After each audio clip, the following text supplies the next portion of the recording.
everybody. Happy Monday. Hope you guys had a great weekend. So I wanted to pop on here real quick because I am getting a lot of questions about sleep training and awake windows. Like, a lot of parents don't really understand it, and they don't know what to do with awake windows. They don't know how they work really. Or they do and they're just not implementing them properly, so they're having issues.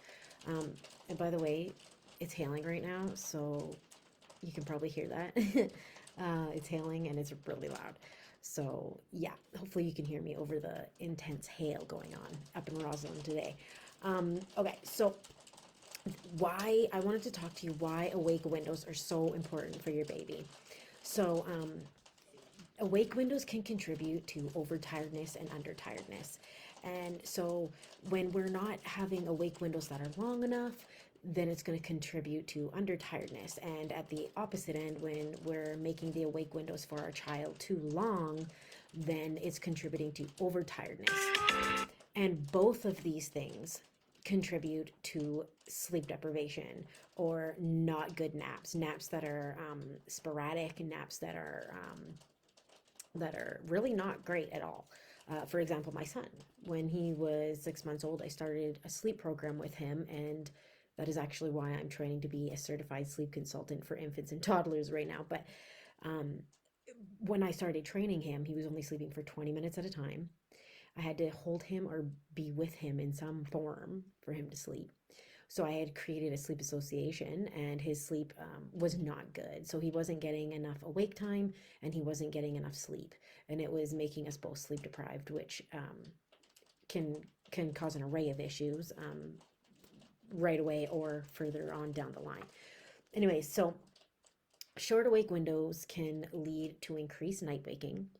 It can lead to the witching hour, and it can also lead to early waking.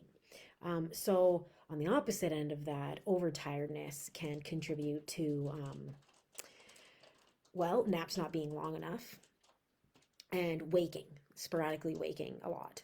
So that's what we want to stop. We want to make sure that they're getting enough sleep, and we want to make sure that they're getting enough awake time, because when they're having enough awake time, it helps them to sleep better, which is, yeah, it's just how it goes.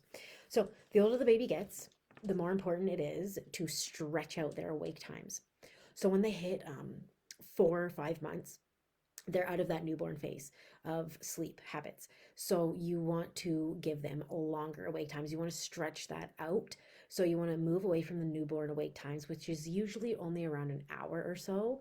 And you want to move into giving them at least an hour and a half or 2 hours of awake time.